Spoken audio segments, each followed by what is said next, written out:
بسم اللہ الرحمن الرحیم وبہ نستعین اما بعد۔ حضرات محترم معزز سامعین، آج کا سوال یہ ہے کہ پورے قرآن کا خلاصہ کیا ہے؟ یہ سوال ہے۔ آئیے ہم اس سوال کو سمجھتے ہیں۔ اس سے پہلے کہ اس کا جواب سامنے آئے، کچھ تمہیدی باتیں سامنے آ جائے۔ پہلی بات تو آپ یہ سمجھیں کہ قرآن شریف اللہ کا کتاب ہے، کلام الہی ہے۔ قرآن کی عظمت، قرآن کی جلالت، قرآن کی برتری، قرآن کی بزرگی کا اندازہ آج مسلمان لگا نہیں پا رہے ہیں۔ یہ اس وجہ سے ہو رہا ہے کہ قرآن کو ہم کھولتے ہی نہیں ہیں۔ اس وجہ سے قرآن کی طاقت کا اندازہ بھی نہیں ہوتا ہے۔ میرے دوستو، قرآن نے کہا لو انزلنا هذا القرآن على جبل لرأيته خاشعا متصدعا من خشية الله وتلك الامثال نضربها للناس۔ اگر یہ قرآن شریف اللہ تبارک و تعالی کسی پہاڑ کے اوپر نازل کر دیتے، کسی پہاڑ کے اوپر اتار دیتے، تو وہ پہاڑ مضبوط ہونے کے باوجود ریزہ ریزہ ہو جاتا۔ آپ قرآن کی ان آیتوں سے اندازہ کر سکتے ہیں کہ قرآن جو کلام الہی ہے، اس کی طاقت کا اندازہ اس سے آپ لگائیے۔ اس وجہ سے میرے دوستو، قرآن شریف کو پڑھنے کی کوشش کریں، قرآن شریف سے محبت کریں۔ جیسے کہ قرآن شریف کے اندر سورہ یاسین ہے۔ ہمارے علماء کرام یہ بتاتے ہیں کہ اگر کوئی شخص قرآن شریف کی یہ سورہ یاسین پڑھے تو اللہ تبارک و تعالیٰ اس کے ذریعے سے ان کی تمام خواہشوں کو پورا کریں گے۔ جس نیت سے پڑھے گا بندہ، اللہ تبارک و تعالیٰ ان کی وہ خواہش کو پوری کریں گے۔ دیکھ لیجیے آپ قرآن کی طاقت کا اندازہ۔ اگر کوئی شخص بد صورت ہو، بد شکل ہو، اور کبھی یہ پاؤڈر، کبھی یہ پاؤڈر، کبھی یہ چیزیں چہرے کے اوپر لگاتے رہتے ہیں، ہمارے اکابرین علماء کرام نے فرمایا کہ اگر کوئی شخص سورہ الرحمن پڑھتا رہے تو اللہ تبارک و تعالیٰ اس کے چہرے کے اوپر نور پیدا کر دیں گے، نورانی بنا دیں گے ان کے چہرے کو۔ اگر کوئی شخص تنگ دست ہے، پریشان ہے، تو انہیں چاہیے کہ وہ سورہ واقعہ کو پڑھے، اللہ تبارک و تعالیٰ اس کی تنگ دستی کو دور کر دیں گے۔ تو میرے دوستو، قرآن کی طاقت کا اندازہ آپ حضرت عمر رضی اللہ تعالی عنہ سے پوچھئے، جس وقت وہ بہنوئی اور بہن کے گھر کے اوپر گئے تھے اور بہنوئی کی پٹائی کر رہے تھے اور کہہ رہے تھے کہ تم کیا پڑھ رہے ہو، اور اس کی بہن نے قرآن شریف کا ٹکڑا لا کر کے دیا تھا اور وہ سورہ طہ کی آیتیں تھی۔ حضرت عمر رضی اللہ تعالی عنہ پڑھ رہے تھے اور رو بھی رہے تھے، اور فرمایا کہ مجھے جلدی سے لے کر کے چلو سرور کونین صلی اللہ علیہ وسلم کے پاس۔ وہ ایک پوری تفصیل ہے۔ تو میرے دوستو، قرآن شریف بذریعہ وحی اللہ کے نبی صلی اللہ علیہ وسلم کے اوپر نازل ہوا۔ آپ کے ذہن و دماغ میں یہ سوال آ سکتا ہے کہ جب پہاڑ برداشت نہیں کر پا رہے ہیں تو آج بہت سارے چھوٹے چھوٹے بچے بھی حافظ قرآن ہوتے ہیں، ان کے سینے کے اندر قرآن ہوتا ہے، تو وہ بچہ پورے قرآن شریف کو کیسے اٹھا رہا ہے؟ میرے دوستو، یہ پوری ایک تفصیل ہے اور اس کے بارے میں کتابیں بھی ہیں۔ آپ صرف اتنا سمجھیے کہ اگر ڈائریکٹ قرآن شریف کسی آپ صلی اللہ علیہ وسلم کی کسی امت کے اوپر نازل ہوتا تو وہ بندہ ٹکڑے ٹکڑے ہو جاتے۔ کیسے ہو جاتے؟ ٹکڑے ٹکڑے ہو جاتے۔ یہ تو پہلے سرور کونین صلی اللہ علیہ وسلم کے اوپر نازل ہوا۔ حضرت حارث بن ہشام رضی اللہ تعالی عنہ وہ خود سوال کرتے ہیں، اے اللہ کے رسول صلی اللہ علیہ وسلم، قرآن جب آپ کے اوپر نازل ہو رہا تھا، وہی نازل ہو رہی تھی، تو اس کی کیفیت کیا ہے؟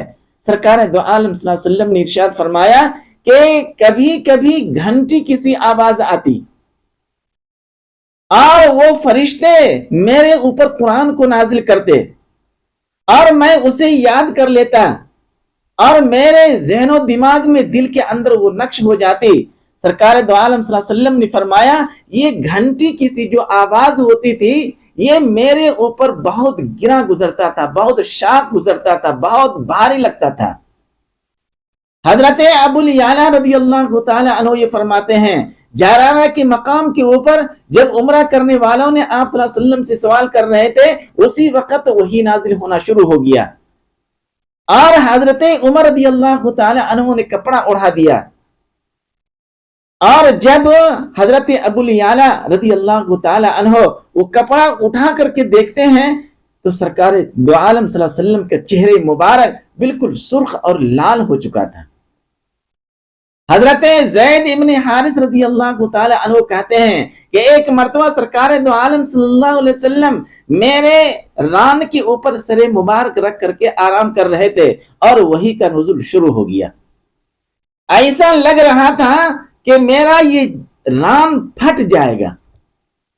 تو میرے دوستو سرکار دو عالم صلی اللہ علیہ وسلم کے اوپر نازل کیا گیا اور آپ کو معلوم ہوگا کہ نبوت سے پہلے 4 مرتبہ آپ صلی اللہ علیہ وسلم کی سینے مبارک کو چاک کیا گیا، دل کو نکالا گیا اور دھویا گیا، یہ اس وجہ سے تاکہ اللہ کے نبی صلی اللہ علیہ وسلم کا جو یہ دل ہے وہ کلام الہی کو برداشت کر سکے۔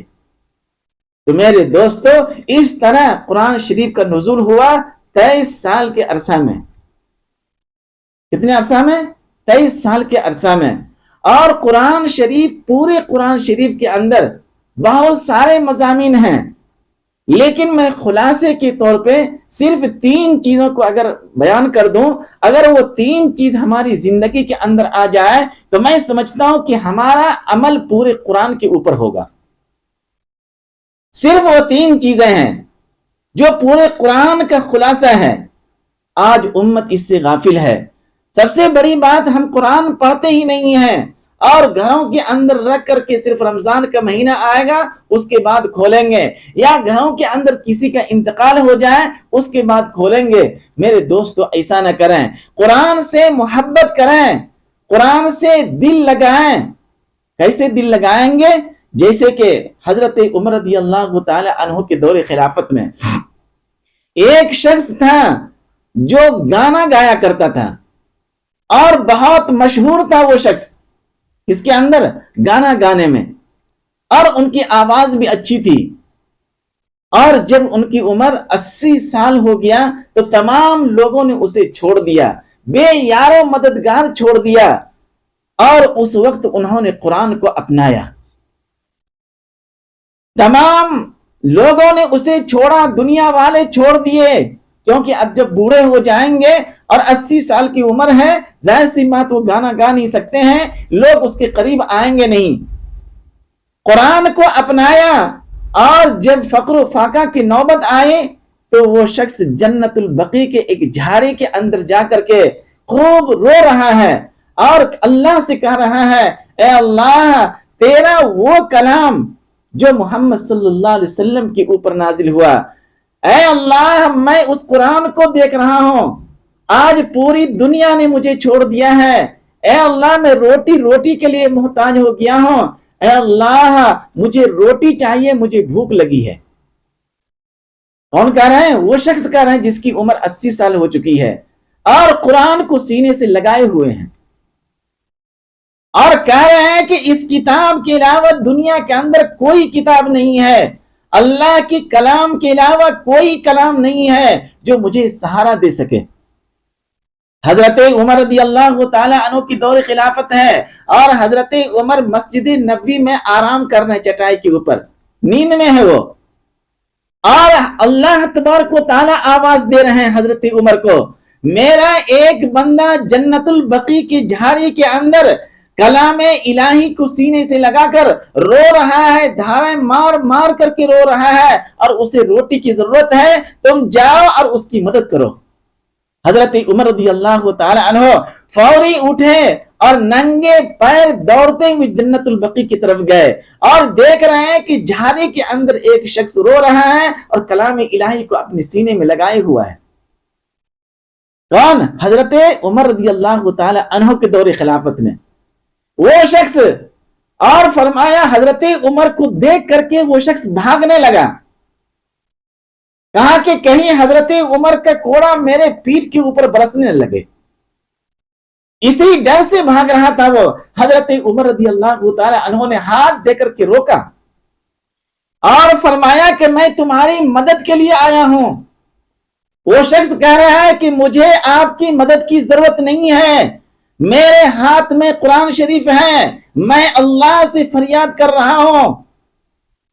حضرت عمر نے فرمایا کہ اسی اللہ نے مجھے بھیجا ہے, کسی اور نے نہیں بھیجا ہے. میں سویا ہوا تھا, اللہ کی آواز آ رہی, غیب سے آواز آ رہی ہے, عمر جاؤ, میرا بندہ روٹی کے لیے رو رہا ہے, بھوک سے رو رہا ہے جنت البقیع کی جھاڑیوں میں, اور قرآن شریف ان کے ہاتھ کے اندر ہے, سینے سے لگائے ہوا ہے, اور کہہ رہے ہیں اللہ سے وہ, اے اللہ اب تیرے علاوہ کوئی سہارا نہیں ہے.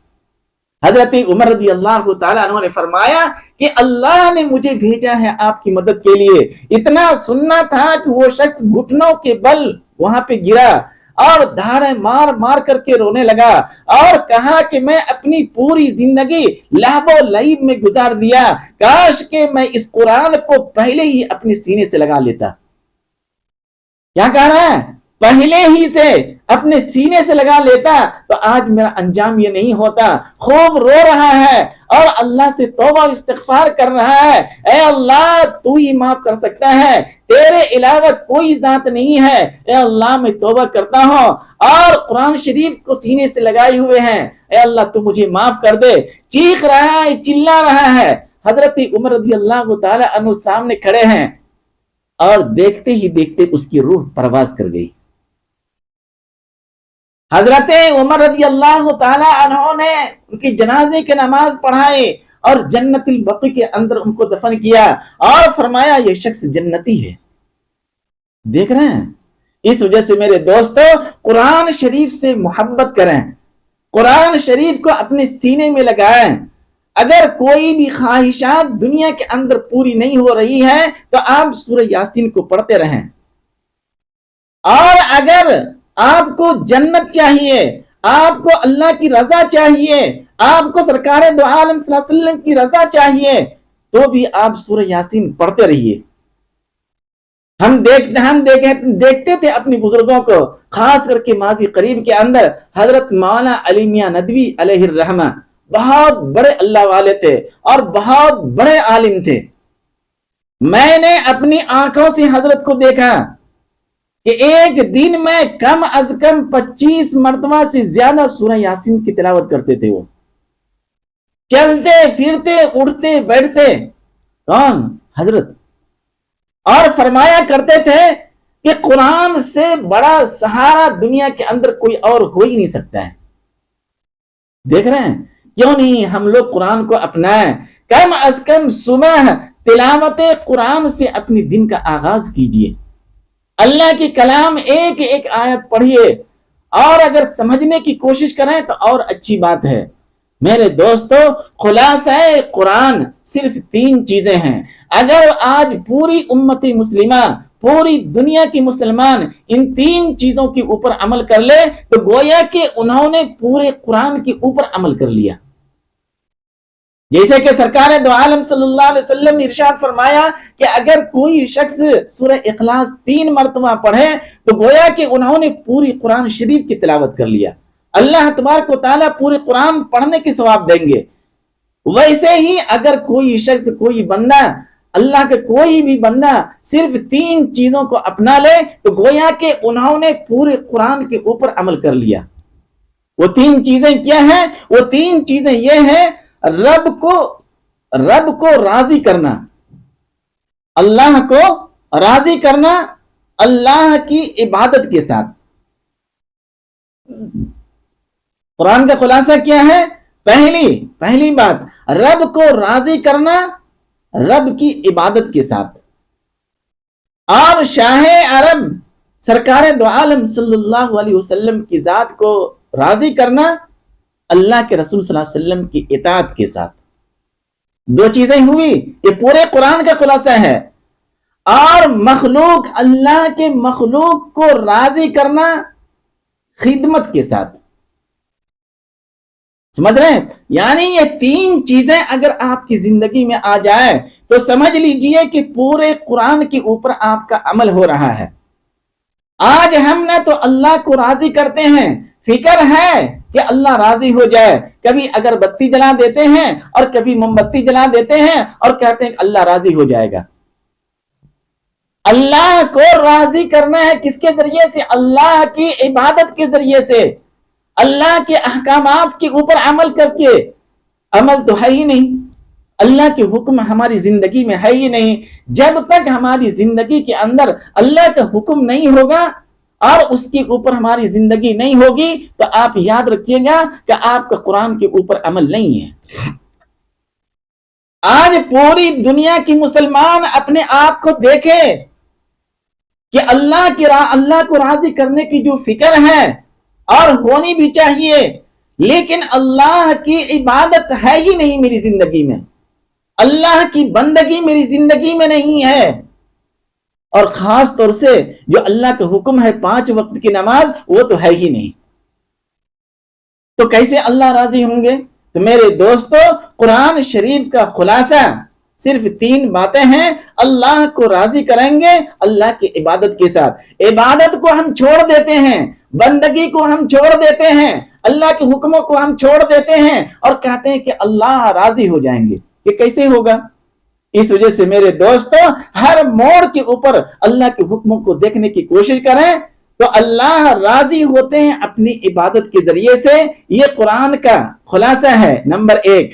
اور نمبر 2، سرکار دو عالم صلی اللہ علیہ وسلم کو راضی کرنا ہے آپ صلی اللہ علیہ وسلم کی اطاعت کے ذریعے سے. نہ تو میری زندگی میں عبادت ہے اور نہ تو میری زندگی میں اطاعت ہے، دونوں میں سے کچھ بھی نہیں ہے. اس وجہ سے آج پوری دنیا کے اندر مسلمان ہلاک ہو رہے ہیں، برباد ہو رہے ہیں، تباہ ہو رہے ہیں. اور اس کی وجہ یہی ہے کہ کم از کم قرآن کا جو خلاصہ ہے اس کے اوپر تو عمل ہو جائے، وہ ہوتا ہی نہیں. سرکار دو عالم صلی اللہ علیہ وسلم کی سنت کو دیکھیے. حضرت ابو بکر صدیق رضی اللہ تعالی عنہ جب خلیفۃ المسلمین بنے اور دیکھیے کہ وہ کس طرح اطاعت رسول کرتے ہیں، اللہ کے رسول صلی اللہ علیہ وسلم کی سنتوں کے اوپر کیسے عمل کرتے ہیں. آپ صلی اللہ علیہ وسلم پردہ فرما گئے اور خلیفۃ المسلمین بنے. اور ایک دن آئے اپنی بیٹی حضرت عائشہ رضی اللہ تعالی عنہا کے پاس. کون؟ حضرت ابو بکر صدیق رضی اللہ تعالی عنہ. اور آ کر کے بیٹی سے بات چیت کرتے ہیں جیسے آج کل ہم باپ بیٹی بات کرتے ہیں آپس میں. اسی طرح حضرت ابو بکر صدیق رضی اللہ تعالی عنہ بات کر رہے ہیں. بیٹی سے پوچھ رہے ہیں کہ بیٹی مجھے یہ بتاؤ کہ اللہ کے رسول صلی اللہ علیہ وسلم کی کوئی ایسی سنت جو میری زندگی میں نہ ہو، کیا کوئی ایسی سنت ہے؟ حضرت عائشہ کہتی ہیں کہ ابا جان، آپ کی زندگی کے اندر اللہ کے رسول صلی اللہ علیہ وسلم کی تمام سنتیں ہیں اور تمام صحابہ میں سب سے زیادہ عامل سنت کے اوپر وہ کون ہے؟ حضرت ابو بکر صدیق رضی اللہ تعالی عنہ ہیں. لیکن فرمایا ہے ابا، آپ کی زندگی میں ایک سنت آپ صلی اللہ علیہ وسلم کی وہ آپ کی زندگی میں نہیں ہے. کون کہہ رہی؟ بیٹی حضرت عائشہ رضی اللہ تعالی عنہا کہہ رہی ہیں ابا ایک سنت ہے آقا مدنی صلی اللہ علیہ وسلم کی جو آپ کی زندگی میں نہیں ہے. اتنا سننا تھا کہ حضرت ابو بکر صدیق رضی اللہ تعالی عنہ بے ہوش ہو کر کے گر پڑے اور گھنٹوں بے ہوش رہے. صرف اتنا سننا تھا. آج پوری امت کو دیکھیے آپ، سنت کی بات کیا ہے؟ نہ تو فرائض ہے نہ واجبات ہے، کچھ بھی نہیں ہے. اور نہ تو سنت کو جاننے کی کوشش کرتے ہیں کہ یہ اس کام کے اندر ہمارے نبی صلی اللہ علیہ وسلم کی سنت کیا ہے، اس کام کے اندر ہم اطاعت کیسے کریں گے اور اللہ کی عبادت کیسے کریں گے، جاننے کی کوشش بھی نہیں کرتے ہیں۔ حضرت ابوبکر صدیق رضی اللہ تعالی عنہ کو ہوش آیا، اور جب ہوش میں آئے تو فرمایا بیٹی مجھے جلدی سے بتاؤ، کہیں ایسا نہ ہو کہ روح قبض ہو جائے اور آقائے مدنی صلی اللہ علیہ وسلم حوض کوثر کے اوپر پوچھ لے کہ میرے یار غار ایک سنت جس سے آپ غافل ہو گئے، ایک سنت میری جو آپ نے اسے زندہ نہیں کیا، اگر آقائے مدنی صلی اللہ علیہ وسلم پوچھ لی حوض کوثر کے اوپر تو ابو بکر کیا جواب دے گا؟ بیٹی سے کہہ رہے ہیں آج پوری امت غور کرے اس کے اوپر۔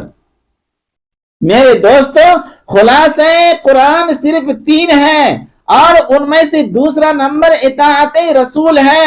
آپ صلی اللہ علیہ وسلم کے اطاعت ویسے ہی کیجئے جیسے کہ حضرت ابو بکر صدیق رضی اللہ تعالی عنہ نے کیا۔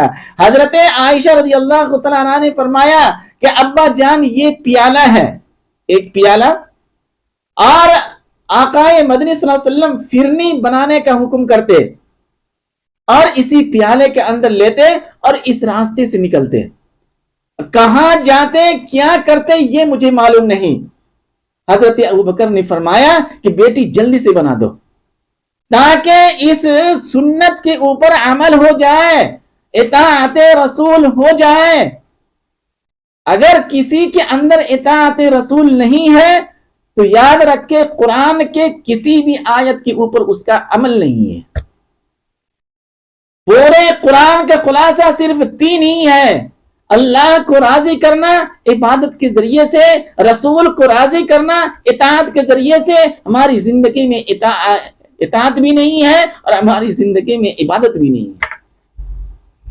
کیسے یہ مسلمان دنیا کے اندر زندگی گزارے گا؟ کیسے یہ مسلمان آخرت کے اندر جائے گا؟ کیسے یہ مسلمان پلسرات کے اوپر سے گزرے گا؟ حضرت ابوبکر صدیق رضی اللہ تعالی عنہ اس پیالے کو لے کر کے اسی راستے سے نکلے، چلتے رہے 3 کلومیٹر تک چلتے رہے، کوئی راستہ نظر نہیں آ رہا تھا کہ آخر آقائے مدنی صلی اللہ علیہ وسلم اس پیالے کو، اس پھرنی کو کیا کرتے تھے۔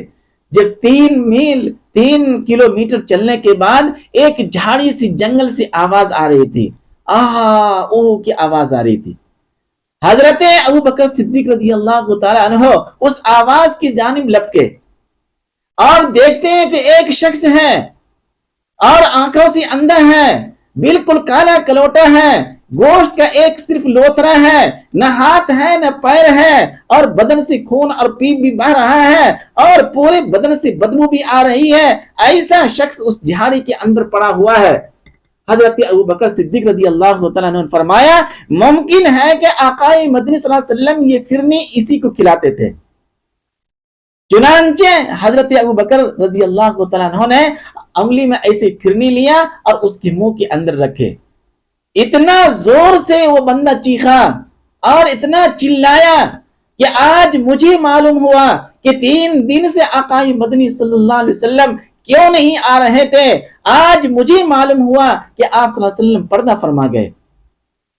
کون وہ شخص کہہ رہا ہے؟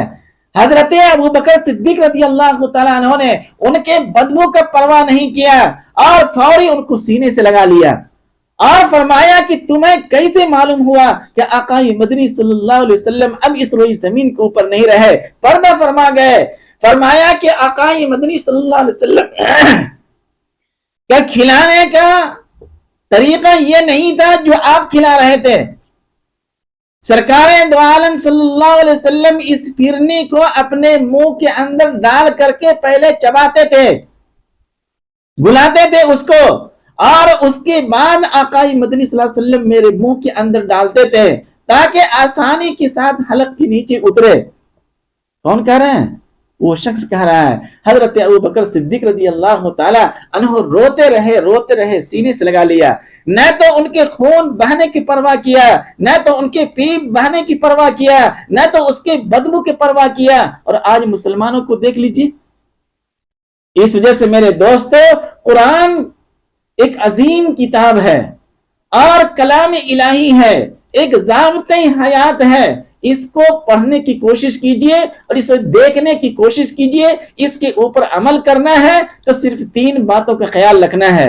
ایک تو اللہ کی بندگی کرنا ہے، اللہ کی عبادت کرنا ہے، اگر ہم چاہتے ہیں کہ میرا اللہ مجھ سے راضی ہو جائے، اور دوسرے نمبر پر اطاعت رسول، اور تیسرے نمبر پر مخلوق کی خدمت کرنا۔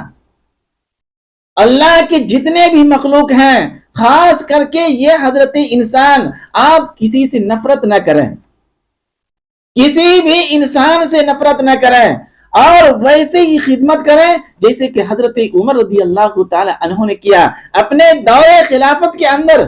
ان کا واقعہ آپ پڑھیے کہ جب وہ گشت کر رہے تھے اور دور دراز علاقے میں معلوم ہو رہا ہے کہ کوئی پڑاؤ کیے ہیں، کوئی ہے وہاں پہ، اور جب وہاں پہ پہنچے تو دیکھ رہے ہیں کہ ایک دونوں میاں بیوی ہے، اور بیوی درد ذہ کے اندر ہے اور کوئی نہیں ہے۔ حضرت عمر رضی اللہ تعالی عنہ گھر واپس آئے اور اپنی اہلیہ کو لے کر کے گئے اور جا کر کے کہا کہ تم اس کی خدمت کرو، اور باہر خود ہی پانی گرم کر رہے ہیں، باہر خود ہی کھانے کا انتظام کر رہے ہیں، اور اندر ان کی وائف حضرت عمر رضی اللہ تعالی عنہ کی بیوی اندر کام کر رہی ہے ایک دائی کی حیثیت سے، اور امیر المؤمنین خدمت کر رہے ہیں، باہر ان کے پتی کے کھانا بنا رہے ہیں، اور خود ہی اس میں آگ میں پھونک ڈال رہے ہیں، اور پورے چہرے مبارک راکھ سے بھر گیا ہے، اس کی پرواہ نہیں کر رہے ہیں۔ کیا اس طرح کی خدمت آج کوئی بھی مسلمان کسی انسان کا کرتا ہے؟ اس وجہ سے میرے دوستو، اللہ کو راضی کرنا ہے تو اللہ کی عبادت کریں، آپ صلی اللہ علیہ وسلم کو راضی کرنا ہے تو اللہ کے رسول صلی اللہ علیہ وسلم کی اطاعت کریں، اور مخلوق کو راضی کرنا ہے ان کی خدمت کر کے۔ یہ اللہ کا حکم ہے قرآن شریف کے اندر۔ پورے قرآن کا خلاصہ صرف یہی 3 چیزیں ہیں۔ ان 3 چیزوں کے اوپر اگر ہمارا عمل ہو گیا تو ہم یہ سمجھ لیں گے کہ پورے قرآن کے اوپر ہمارا عمل ہے۔ میرے دوستو، آج بھی بہت ساری اس کی تفصیلات ہیں، تو آپ صلی اللہ علیہ وسلم کا جو وحی ہے، وحی کا جو طریقہ ہے، آپ صلی حضرت عائشہ رضی اللہ تعالی عنہ وہ بھی کہتی ہیں کہ آپ صلی اللہ علیہ وسلم کے اوپر جب وحی کا نزول ہوتا تو سرد موسم کے اندر بھی پیشانی کے اوپر پسینے ہوتے تھے۔ تو ایک الگ بحث ہے، آپ صرف اتنا سمجھ لیجئے کہ کلام الہی بذریعہ وحی آپ صلی اللہ علیہ وسلم کے اوپر نازل ہوا، اور اس کے بعد امت آج اسے حفظ کرتے ہیں۔ سمجھ رہے ہیں؟ چھوٹے بچے بھی، 7 سال کے بچے بھی حافظ ہوتے ہیں۔ اگر ڈائریکٹ قرآن کسی بچے کے اوپر اللہ اپنے کسی بندے کے اوپر نازل کرتے تو وہ بندہ بھی ٹکڑے ٹکڑے ہو جاتا، جیسے کہ پہاڑ ریزہ ریزہ ہو رہا تھا۔ یہ تو قرآن کے جو بوجھ ہے اور قرآن جو ثقیل ہے، اور ان کو برداشت کیا کس نے؟ سرکار دو عالم صلی اللہ علیہ وسلم نے۔ پھر وہاں سے ہمارے سینے کے اندر منتقل ہوا، جس کو آج ہم لے کر کے آرام سے پھرتے رہتے ہیں اور عمل بھی نہیں کرتے ہیں۔ اس وجہ سے میرے دوستو، قرآن کی طاقت کو سمجھنے کی کوشش کیجئے، قرآن سے محبت کیجئے، قرآن کی تلاوت کیجئے، اور ایک ایک آیت کو روزانہ پڑھنے کی کوشش کیجئے اور سمجھنے کی بھی کوشش کیجئے۔ مجھے امید ہے کہ اللہ تبارک و تعالی ہم لوگوں کو سمجھنے کی توفیق عطا فرماوے۔ آمین۔